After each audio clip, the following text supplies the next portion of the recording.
টুপিটা খুলে দেন, চারিদিকে চুলগুলোকে কেটে মাথার মাঝে বড় রাখা হয়েছে। এটা ইহুদিদের চাল, এটা ইহুদিদের সুন্নত।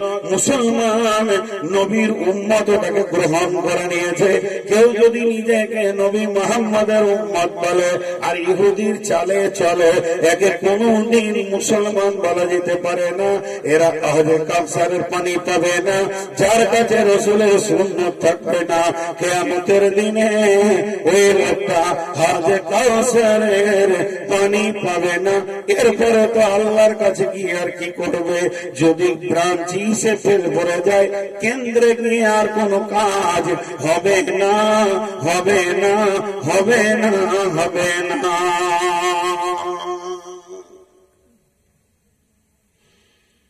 কিয়ামতের মাঠে দুটো জিনিস আমার জানকে ঠান্ডা করলো। কি কি? একটা নূরের আলো, একটা হাজ কাউসারের পানি। চারটা আছে জান ঠান্ডা করা জিনিস, চারটা আছে। একটা নূরের আলো, আর একটা হাজে কাউসারের পানি। জি ভাই, জি। তারপরে কিয়ামতের মাঠে 3 নম্বর নিয়ামত হচ্ছে দিদারে ইলাহি। কিয়ামতের মাঠে আল্লাহকে দেখা যাবে, তবে সবাই দেখতে পাবে না। রোজাদারের 2টি খুশি, একটি খুশি ইফতারে,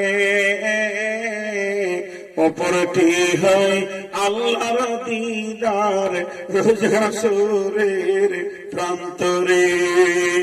এত সুন্দর মধুর ডাকে যে জন সদা লুকিয়ে থাকে, রোজ হাসরে কানবে সেদিন, পাবে না কো আল্লাহর দান।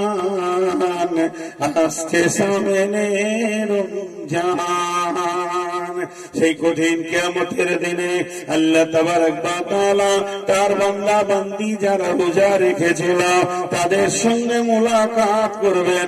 এখন আপনারা বলেন, যার হাতে জাহান্নাম, যার হাতে জান্নাত। আল্লাহর হক কত বড়!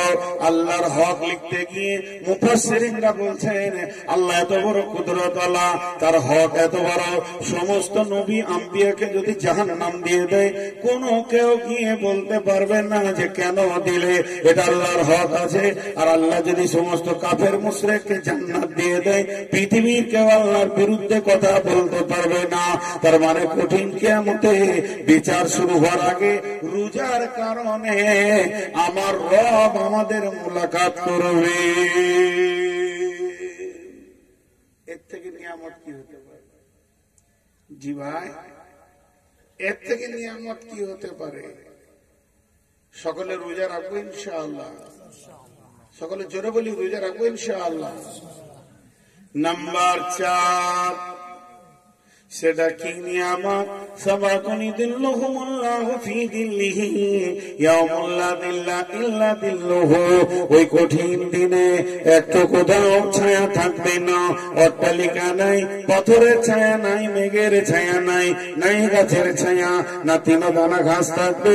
শুধুমাত্র আল্লাহর রহমতের একটা ছায়া থাকবে। আল্লাহর দয়ার ছায়াতে কে কে জায়গা পাবে? যারা 7 খানা আমল করেছে, পৃথিবীর বুকে 7 শ্রেণীর লোক সেখানে জায়গা পাবে। আল্লাহ তাবারক ওয়া তাআলা বলছেন, নবীজি বলছেন, ওই ছায়াতে যারা একবার আশ্রয় পেয়ে যাবে, তারা যতই কিয়ামতে কষ্ট হোক না কেন, তারা এয়ার কন্ডিশনের ভিতরে থাকবে। ওতে তারা নিশ্চিন্তে দিনগুলি পার করে নেবে, কোন অসুবিধা হবে